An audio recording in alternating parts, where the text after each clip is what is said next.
As the hater prepared to do this video, I accidentally looked at the news on my phone and I saw there was an article written about how apparently some in the WWE universe are comparing Oba Femi to Brock Lesnar, and I actually laughed out loud, you know what I mean? And then the article, like, Oba Femi is saying, like, he's quoted as saying, yeah, you know, the comparisons are there, the strength and the athleticism, like, it's just absurd. This is one step away from Rusev saying, some people call me God. It's like, Oba Femi is nowhere near the athleticism or strength or presentation of Brock Lesnar. It's a retarded comparison. Oba Femi is just a slightly bigger Kofi Kingston. He doesn't even have like a six-pack. Did you see Brock Lesnar when he debuted? When you see Brock Lesnar debut and you're like, where the fuck did they find this guy?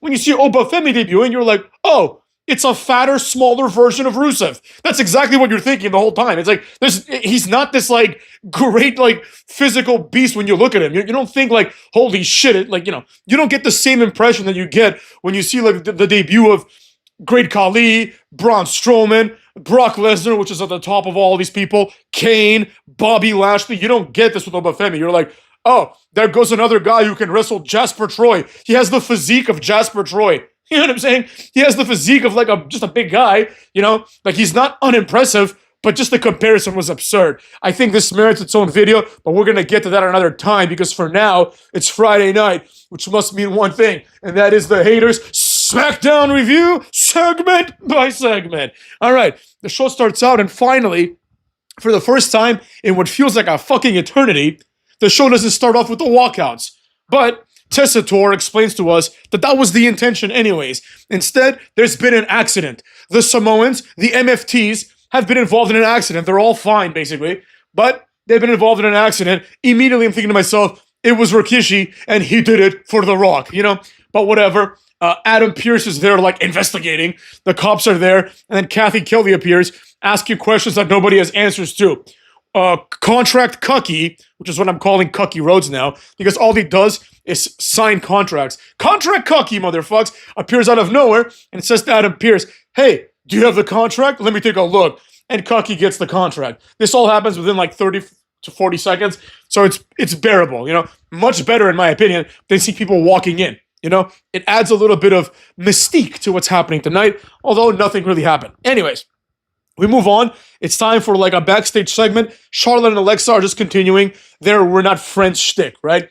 But Charlotte is over. I personally don't buy the argument that Charlotte is over because of this association with Alexa Bliss. I don't think it's that at all. I think she's just over because she's entertaining, you know, and people just didn't like her winning the Rumble. That's all there is to it. Charlotte Flair, I mean, not entertaining to me, but I think the people have always liked Charlotte, you know. Charlotte is a good wrestler in terms of in-ring stuff, you know, but she has no personality, so it is what it is. After this, basically, they do the same thing they did last week. This time, Charlotte asks Alexa Bliss for help and for her to be in the corner. Good for her, you know? Whatever. The match is immediate. It's right next, right? And basically, it's going to be Charlotte versus Raquel. The match is whatever. It ends with Alexa Bliss climbing the turnbuckle, hitting Raquel with her doll, which for a second I thought it was going to be like she hits her with the doll and then like knocks her out or something, you know? Whatever, it doesn't. Raquel turns around and then Alexa does like a hangman, you know, the hangman thing where she like puts her throat on the ropes. Raquel just turns around. She like no-sells it completely. Then Charlotte kicks her in the head and then rolls her up. Why not kick her in the head and just spin her? Anyways, she kicks her in the head, rolls her up, and that's the end of that. Instinctively, Charlotte Flair leaves the ring to go and hug Alexa. But, you know, she stops short because they're not friends, you know? Like, this is a stupid-ass, like, gimmick. It's not even a gimmick, but it's a stupid-ass tag team because you know exactly what's going to happen. They're going to eventually be friends. Then at some point, Charlotte, it could be Alexa, it doesn't really matter who, one of them, probably Charlotte, is going to betray the other one, and then she's going to say, we were never friends. That's it. I've told you exactly what's going to happen, so why don't we just fast forward to WrestleMania where these broads wrestle each other, you know what I mean? It's a complete waste of everybody's time. But that's what they want to show us, and that's what we get, cucks. After this, the cops show up, and they're talking to Adam Pearce. Now it's inside the arena.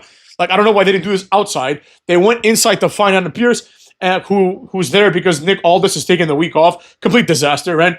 And basically the main cop says, like, hey, we're looking for Jacob Fatu. He's and then he looks at his notes and says, person of interest. this cop was a terrible actor, but what can you expect from him? He's just like, some jobber, right? Then Adam Pearce says, I shit you not. Like, this is Rusev levels, of stupidity. He says, come with me. And they literally go around the corner, and there's Jacob Fatu. What? He wasn't even, like, in our locker room. He was just there. All the cops had to do was turn around the corner and be like, there he goes. Anyways, they go to Jacob Fatu. Jacob Fatu predictably says, I ain't going with no punk-ass cops. The main cop is, like, about a foot taller than him. Adam Pearce, who is billed at 6'2", is like a foot taller than Jacob Fatu. I'm pretty sure Jacob Fatu is like 5'9" at most. You know what I mean? This guy is just not a big guy in the slightest. And they bill him at 280 pounds. Later on tonight, we learned that Tala Tonga, who is like a foot and a half, maybe 2 feet bigger than this motherfucker, right? Tala Tonga is billed at nearly 300 pounds. It's just absurd. They're just making things up. Jacob Fatu is like 215, 220, And like, if you put him next to like Val Venus, he would look small. If you put him next to like The Godfather or like Big Boss Man, you'd be like, who's this cruiserweight? And why does he think he's a tough guy? You know what I mean? He's like the size of Matt Hardy. He's like the size of Matt Hardy, and everyone has been gaslit into thinking he's this like big guy. Like, at least you have like JC Mateo, who is short. He's like easily like 5'8", right? Like, JC Mateo at least is stocky. He's got that rhino build, Jacob Fatu is just a regular guy who goes to the gym once a week maybe, And he's like built at 6'2", probably 5'10", 5'11" at most. I would say 5'9", whatever, right? He gets angry at the cops. Everyone just towers over him. They got these two little small cops just to make everyone else look bigger. But you can't make him look bigger than Adam Pearce because he's not bigger than Adam Pearce. Adam Pearce is bigger than him. This is despite Adam Pearce wearing normal clothes and Jacob Fatu probably wearing lifts. Anyways, it is what it is. They arrest his ass, right? That's what happens. Nobody cares at all. Immediately after this, we see Damian Priest is walking around backstage, as he tends to do nowadays, and he goes and meets with Carmelo Hayes. And he says, have you seen Aleister Black? And then Carmelo says, no, I haven't. And as Damian Priest walks away, Carmelo says, and even if I did, I wouldn't tell you, right? Which is a perfectly fine thing to say. There's no reason why Carmelo would turn into a snitch in order to help fucking, what's his face? Damian Priest, right? They're not boys. Why should he turn into a snitch? Why should he start problems with not start, but continue problems with Aleister Black on the behalf of Damian Priest? Doesn't make any sense at all. But Damian Priest gets offended at this, and he's like, you always talk, you're not supposed to. This is just really, really poorly done. Like, Damian Priest is just awkward, right? He's a good wrestler, he's got a good look, but he's awkward, right? Carmelo Hayes delivers all his lines perfectly. Carmelo Hayes, it's really unfortunate, because Carmelo Hayes is someone that has been given a lot of gifts. I mean, let's be real. Carmelo Hayes has a lot of things going for him, you know what I mean? He's charismatic enough. He's pretty good at promos, right? He's charismatic enough. For his size, he's got a great physique. He has that Ilya Dragunov problem, right? Where he's like just in really good shape because he tries hard, right? And he's a good-looking guy. I would change the haircut, just shave the head, so you look more serious. But hey, it is what it is. That's what haircut he's gone with. He's a good-looking guy. He's got a lot going for him. However, the problem is Damian Priest is billed at 6'5", which probably means he's like 6'3". And Carmelo Hayes was, no joke, a full foot shorter than him. There is a chance that Carmelo Hayes is sub like 5'4". There is a possibility. It's otherwise impossible. He's legit like a foot almost shorter than Damian Priest. Like, Carmelo Hayes is like 5'5", 5'4", 5'6" on his best day. I don't think he's 5'6" even. You know what I mean? He's unbelievably small. And it's unbelievable that he would ever have a chance against Damian Priest. Damian Priest is just like twice the size, And then if you take into account like that Damian Priest, he's definitely a big guy, but in the Attitude Era, you know what I mean? He was like he would be like somewhat of a big guy, right? Like, he's not bigger than Big Show, not bigger than Kane. He's not bigger than Godfather. He's not bigger than Boss Man, the people that I mentioned, you know what I mean? He's not bigger than Billy Gunn. He's like a bigger guy, like a Triple H size guy, but without all the muscles. It's not a thing that nobody talks about. It's like you also have to be jacked. Like, Damian Priest is in good shape, but he's not jacked by any means. Carmelo is jacked. But anyways, I will say this: they have a match immediately after, which makes absolutely no sense. It's almost like Damian Priest stops his quest to fight Aleister Black and then just decides to go beat up Carmelo Hayes for no reason, basically. And I will say this: the match, it was ruined by Aleister Black interfering, but it was a fun match. Carmelo Hayes, another thing that he's got is, I believe, that he's aware of his limitations. I really like Carmelo Hayes.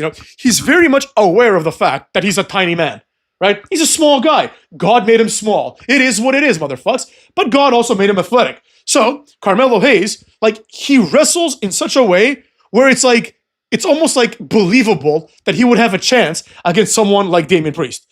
Obviously in the real world, La Mystica, which is this little twirling armbar thing that, what's his face, Sin Cara would do. That shit doesn't work in real life. In real life, what happens is he steps up to Damian Priest just punches him in the face once, and that's the end of that.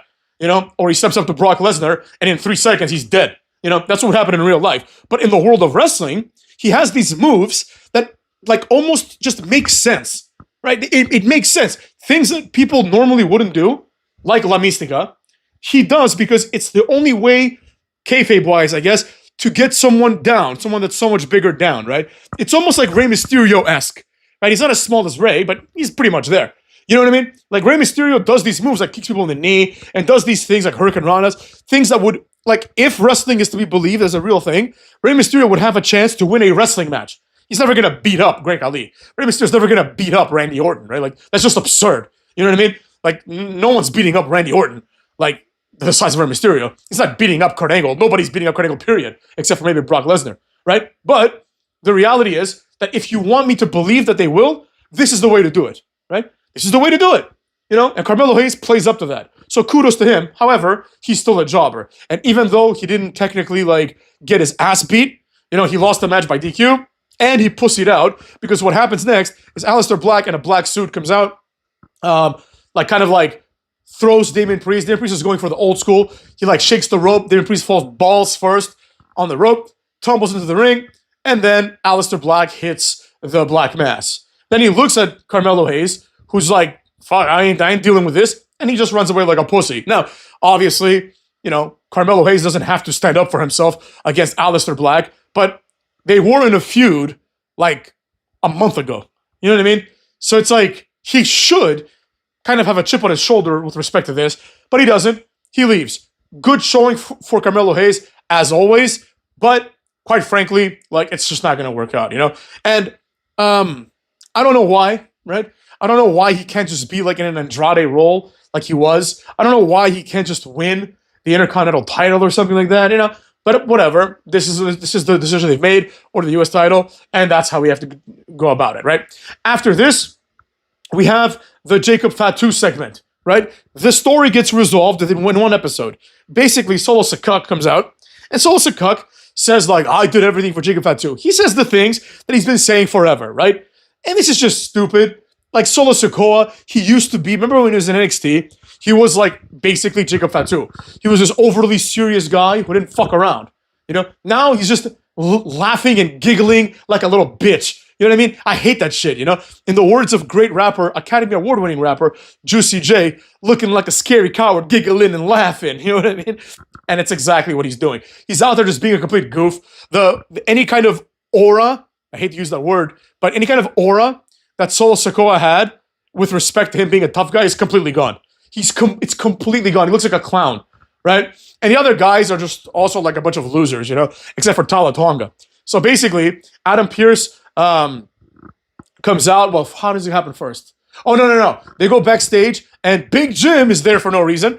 Big Jim, signals the cops to come over. The cop car pulls over, right? And they let Jacob Fatu out, and the cops say, we reviewed the footage, and now you're no longer a person of interest. What? How about review the footage beforehand, dumb fuck? And that's the problem that I have. It's none of the things that happen tonight make any logical sense. More of that a little bit later, but, the cops should first look at the footage and then decide who they're going to go after. You don't go after somebody on the hopes that you're right and then review the footage afterwards. What if the real culprit ran away, cucks? What if it was Naomi again? But whatever. That's how they went down about it. The cop then says, you are free to go and handle your business, which is not something a cop should ever say. The cop is basically giving him carte blanche to go out there and commit felony battery, right? Or felony assault, as it's known in many cases, in many states. So that's exactly what happens. Jacob Fatu comes out there with Big Jim, who comes up from behind, and they do a 2-on-4. And for some reason, instead of them getting destroyed completely by the 4 men, one of which is 7 feet tall, you know what I mean? They come out on top, more or less, right? Basically what happens is they work together, they beat up everybody. In the end, Solo Sikoa and Tala Tonga are retreating while the other two jobbers are getting their asses beat. Then Adam Pearce comes out and says it's going to be a cage match for the US title at SummerSlam. Okay, whatever, obviously between Fatu and Sikoa. And the cops come out and Adam Pearce basically says like, yo, you fucked up by like making this up. And the cops come out and Adam Pearce says, he's all yours, right? And then, this is like one of the dumbest things, man. Like, this week is the week of the dumbest things I've ever seen in my life, you know? At this point, it's very clear that the cops are going to arrest Solo Sikoa for filing a fake police report or otherwise doing what's called obstruction of justice. But instead, like Solo Sikoa and that retard, Tala Tonga are like, yeah, go get him. And they're pointing at Jacob Fatu. The cops literally, like 3 minutes ago, just released him and told him to go out and beat your ass. And for some reason, dumbass Solo Sikoa is so stupid in kayfabe, he's so imbecilic, so moronic, that he literally thinks that everything that just happened didn't happen. He's like, yeah, go arrest him again. They just released him, and it's been established that you are the one who did all this, right? And he's like, yeah, go get him. And he's like laughing, and then he's surprised when the cop arrests him. And the cop does this thing where like, he kind of like all of a sudden arrests him to make it seem as if there's like some sort of, you know, unexpected element. But it's like, only a retard would be entertained by this. Straight up. Only a complete moron would enjoy seeing this segment. This is one of the dumbest segments of all time. Everyone there is a fucking loser. You know what I'm saying? Except for Tala Tonga, who it's too early to tell for him. And in some ways, I guess you could say like, you know, JC Mateo, you know, I've been giving him a lot of shit, but he deserves like better than this. You know what I mean? Jeff Cobb, who is JC Mateo, his former name. Jeff Cobb was like a pretty good guy in the Indies. He was in Lucha Underground, and he played like Matanza Cueto, I think it was, and he was great, you know, in that role. So I don't have anything against him, you know. The other two, like Solo Sikoa and Camacho, I mean, like, come on, Solo Sikoa, it's done. And then Camacho, I remember him obviously as Unico's sidekick, but I also remember him in TNA as like part of the Rising, where he was like with Drew McIntyre and LA Knight, Eli Drake, who is now LA Knight, and he's just like smaller than both of them. It's like the fact that he's presented as a heavyweight and they put him next to Drew McIntyre really shows that like this is absurd. Like Drew McIntyre is like twice the man that this guy is. Anyways, neither here nor there. The point is nobody really gives a shit about any of these guys because of the way that they've been booked. But nevertheless, the US title match has been made. Does anyone care? Not at all, but it is what it is. After this, we've got Stephanie Vaquer versus Alba Fire in this week's Who Gives a Rat's Ass match. Let's be real. Does anyone think that Alba Fire is going to win this match? Stephanie Vaquer won the big battle royal. She's obviously on top of her game. Alba Fire, more like Alba soon to be fired. Am I right, motherfuckers? Anyways, I have to amuse myself somehow because this show didn't do it. So the point is, Alba Fire I don't think she's ever won a match on TV, and this is not going to be her first. It's exactly what happened. Stephanie Vaquer hits her like package pile driver into the backbreaker, which is a terrible finishing move. Terrible. Any kind of backbreaker type move should never be a finishing move. Like, why would it put someone down? Anyways, it does. So that's how that goes down. Then Piper Niven tries to attack Stephanie Vaquer, but quite frankly, this is like one of those expositions where the entire group, Chelsea, Piper, and Alba Fire combined are inferior in terms of standing to Stephanie Vaquer. Stephanie Vaquer will beat all three of them. It would be like if Kai and Tai attacked Prime Big Show. Like the Big Show is expected to get rid of all of them. You know what I mean? Because they're so low down the card that the person that's rising up the card is going to win, you know? After this, we get a backstage segment, which I believe is borderline racially humiliating. You know what I mean? I'm not going to say here that Triple H is a racist because I personally continue to believe that he's not. But sure as shit, motherfucks, you know, there is a lot of evidence being stacked in terms of circumstantial evidence towards this. For some fucking reason, BFAB is back with the Street Profits. Out of fucking nowhere. Last I checked, she was in a bullshit, like, non-existent tag team with Michin, and they were shaking their asses at Evolution. And now, she's just with the Street Profits again. Nobody explained why. The only explanation is, they're black. There's no other explanation why she would hang out with them again, right? It's just that whoever's in charge of booking, they're like, all right, we need to find a black woman to put with the Street Profits so that when they inevitably feud with Gargano and Ciampa and Candice LeRae, they have a girl for this part. That's basically what happened. I know that they have history together, but that doesn't mean anything, right? You have to acknowledge the fact that they haven't been associated with each other for a while and now are being reassociated. So if you are a casual observer and you see this, I mean, you can't blame someone just by looking at what's happening. There's like 4 black people in the entire WWE roster, in the main roster, right? All the black people have been put in NXT. You know, there's 4 black people in the main roster. They're all like insanely massive jobbers, right? Well, at least black men, because Bianca Belair, you know, Naomi's getting a push, Jade, like some of them are like, all right, you know what I mean? But all the dudes, like all of them, motherfuckers, all of them are pretty much jobbers, right? Now, again, the hater is not a conspiracy theorist. I said a bunch of good things about Carmelo Hayes, and quite frankly, if I'm being honest, I can say good things about obviously Montez Ford, but even Angelo Dawkins, who is rising in my personal rank after like the Wyatt's match where he did so many cool things. But I'm not going to sit here and pretend that these guys are like the next Randy Orton. You know, they're nothing special if we're being 100% honest. But I mean, like realistically, it's like you have like Montez Ford, you have, you know, Carmelo Hayes, and even if you add in like Damian Priest and Aleister Black, like when they were all in the ring, when Aleister Black was in the ring with Montez and fucking Carmelo Hayes, I couldn't help but think, I'm like, why aren't these guys in a more prominent spot? Like the Samoans should be part of the undercard, you know, not Aleister Black, not Damian Priest, and not Carmelo Hayes. This is the undercard, motherfuckers. You can call it whatever you want. This is the undercard. Like the probability of Damian Priest having a meaningful match at WrestleMania, at next year's Mania, is like basically 0. You know, I mean, things could change, but if WrestleMania was like next month, like for example, I don't know what's happening at, you know, SummerSlam, and I don't think anybody knows because it's still a few weeks away, and it's a 2-night event, but I'm pretty sure that Damian Priest is not going to be on the card. You know what I mean? He might be in the pre-show, but I don't think he's going to wrestle. I don't think Carmelo Hayes is going to wrestle, right? They're not big time yet. You know, they're jobbers now. They're undercard nobodies. You know, but you sure as shit know that the mid-carders, the Usos, at least Jay, you can argue he's an upper mid-carder, you know, the Usos and all the other Samoans and Tongans are going to have some sort of presence. And that's just not fair. Again, I'm not saying it's racism. I honestly think it's not. I think it's more convenience. And they're like, all right, we have these Samoans, fuck it, let's push them. But it doesn't look good, right? And normally I'd be totally okay with it because I don't give a flying fuck because it's a fake sport anyways. But the fact is that, like, if you have several black wrestlers and you just treat them as only their race, right? Because I don't care what anybody says. The Street Profits have no gimmick, right? And if anybody were honest, they would just know. They would just admit that the Street Profits gimmick is they're black. That's literally their gimmick. Their entire presentation and reason of being there is they're black. It's as simple as that. You know? They have nothing else going for them in terms of any kind of booking, right? Every time it's time to book the Street Profits, they look around their locker room and they're like, Lashley, he's black. Put the Street Profits with him. Oh, B-Fab, she's black. Put the Street Profits with her, right? It's like, this is like, at a certain point, it's just racially humiliating. You know, it's like, how much longer are they expected to tolerate this? It's just like they're just 2 black guys, and every time a black person appears, they're expected to be friends with them. You know? That's not how the real world works, motherfucks. Like, believe you me, go outside. You see people of all races being friends. Allies of all races. Right?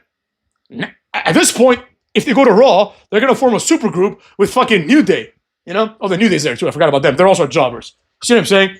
It's a pattern that cannot be, like, ignored. You know? Again, I don't think it's because Triple H is racist. Like, because I think if he realized what he was doing, even if he were racist, he just wouldn't do it. Right? Because the optics are so bad. You know what I mean? But it's a matter of circumstance, but the micro elements are like subtly racist, right? It's like they could have picked any one of the other women that's not doing anything with her fucking career, you know? They could have brought in, like, I don't know, Carmen Petrovich, I don't care. You could have brought anybody in to be like the new friend of the fucking Street Profits, right? But they're like, we gotta pick the black one because that's how we roll. That's basically it. You can't tell me there's any other reason other than, like B-Fab's character is she's black, and Street Profits' character is they're black. So it's like putting them together just makes more sense. Same thing. Bianca Belair, Naomi, and Jade Cargill, their three-woman thing is basically if they're black. That's literally it. Like, you had 2 women who were the tag team champions. They're both black. One of them gets attacked, And they're like, who are we going to replace her with? Let's see how many other black women we got here to like replace her. It's exactly what's happening. It's disrespectful in my opinion. And quite frankly, it's like the Street Profits and basically everyone that I said here, they deserve better. You know what I mean? This is not exclusive to black people. This happens with white people too. You know what I mean? It happens with Asians. It happens with Latinos, obviously, as we've seen.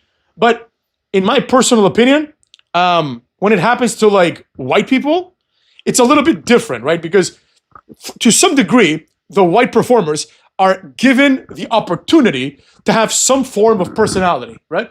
Montez Ford is pretty much told, go out there and act stereotypically black, try to be cool, try to get over. Sometimes he does, sometimes he doesn't, right? These are just the facts, man, folks. Just the facts. You can be angry all you want. All the Triple H marks out there. I'm not saying he's a racist. You can be angry all you want. But the reality is there comes a point where it's like, you can't deny this anymore, right? You just can't deny it. It's like you know for a fact. You know for a fact that there will come a point where Trick Williams is going to make it somehow to the main roster if he even gets out of NXT, and he will join Carmelo Hayes again. Like, you know it's going to happen, right? And that's not cool. You know what I mean? It's not entertaining. Just look forward right now to the tag team of Oba Femi and Jasper Troy. Just look forward to it now. It's coming to you sooner or later. That's a prediction from your boy. Anyways, that was quite the rant, motherfuckers. You know what I'm saying? The Street Profits are asked by Kathy Kelly why they're not in the tag team #1 contenders match, which is happening like right up, right? And they say something about, it's chaos tonight. Like, basically the answer is nobody gives a shit about the Street Profits. And quite frankly, nobody gives a shit about the other teams too.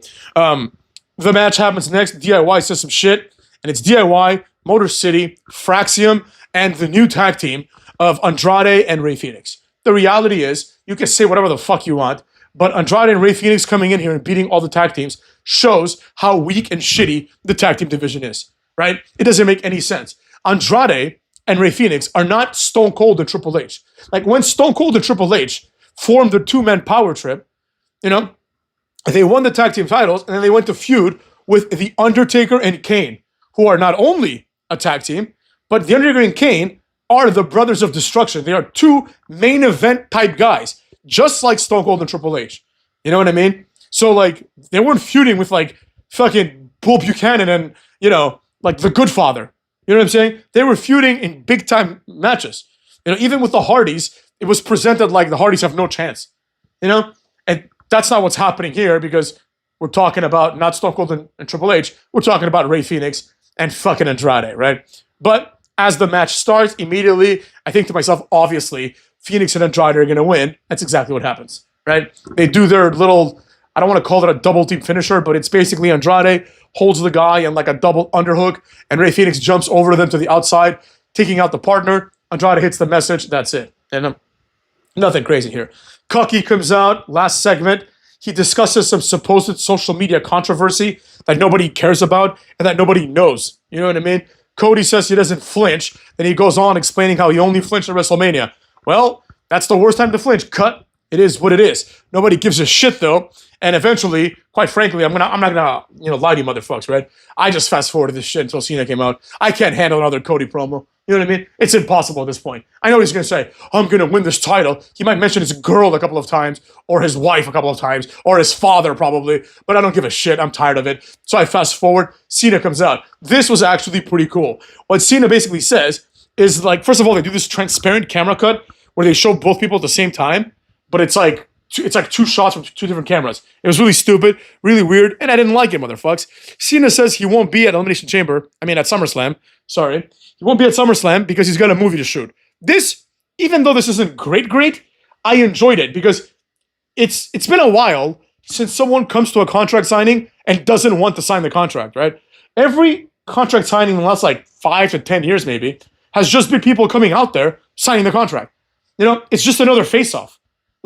And WWE knows this, so now they've added a new type of promo, which is effectively the same thing, sometimes, you see, they'll be like, on Monday, it's a contract signing, right? But sometimes they'll be like, Cody and Cena under the same roof this Friday, right? It's like, which means nothing's gonna fucking happen, but they're both there, so they're gonna have a face-off, But they can't advertise that as anything, right? Because what are you gonna say? Oh, they're gonna go have a face-off and nothing's gonna happen?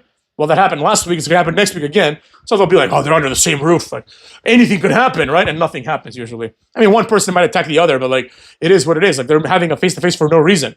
In this case, it's a contract signing. Cena doesn't want to sign. He leaves. He apologizes. Whatever. Obviously, it's like a disingenuous Cena apology. And then Cody Rhodes just goes and attacks him from behind. You know, as Wade Barrett is cheering him on. Cody then throws him in the ring. They have like a back and forth. Cody eventually hits him with a title belt, right? Showing that he won't flinch. Cody then puts him through a table with a shitty splash. It's actually a pretty good splash, but it's like, when did Cody start doing the splash? Anyways, he splashes him through the table while he's holding the contract. And then he grabs Cena's hand. This was so predictable. He grabs Cena's hand and puts a pen in it. And then uses Cena's hand. He grabs Cena's hand again with the pen. And he signs Cena's name on the contract, even though Cena is like knocked out, right? And then he tells Cena that it's not just a match. It's a street fight, right? Now, I don't want to be that guy because I understand what they're going for. You know, I don't want to overanalyze it. But in American contract law, United States contract law, and this was in Houston, so this shit applies, right? You need several things for a contract to be binding. Number one, you need an offer, an acceptance, and consideration, right? I'm not going to go into the details of what those are. But the fourth element that you need is what's called a mutual meeting of the minds. In other words, if you get someone to sign something by fraud or duress, or in this case, force or coercion, the contract is null and void, right? I think everyone kind of knows this intuitively, unless you're retarded. Obviously, you can't grab someone and like force their hand to sign the name. This has no legal like validity, right? So this was really stupid. Now, Cody can say it was symbolic or whatever, it doesn't matter. But the point is, this is the equivalent of taking the contract on national TV, signing it yourself, and putting Cena's name down, you know, when you write it, and then pretending it's a real contract. So, you know, the haters graduated from law school, passed the bar, so the hater doesn't like these things. But I know what they're going for. They're basically going for the idea that Cucky is not going to let Cena just get away with it, right? And to that effect, it was all right. You know what I mean? Now, another thing that I need to mention here is that this match, obviously, is a street fight, which automatically prompts the most obvious question of all, right? Who is going to screw Cucky, right? Who is going to screw Cucky? Someone's going to screw him. Hopefully it's Randy Orton, I don't know, right? Whoever Cucky's going to feud with next, that person is going to screw him in the street fight, right? Street fights have no DQ, so some shit's going to go down. Maybe it's The Rock. Who the fuck knows? Who the fuck cares? Maybe it actually might be because it's like a big deal at SummerSlam. You know, it's technically the second biggest pay-per-view of the year. I personally don't agree, but that's what they tell us. So, you know, we'll see what happens. But quite frankly, I'm not really too concerned about this match. I'm pretty sure Cena's going to win. But honestly, if anybody is going to beat Cena, it's going to be Cucky. So there you have it. We'll see what's going to happen, I guess. I think Cena's going to just like eke out this one. And then we're going to need to set up some sort of WrestleMania-esque type thing for Cena's last match where he loses the title. Or he's going to lose it like a week or two before and then turn face and retire. So there you have it. That being said, motherfuckers, take care of yourselves and go fuck your mothers.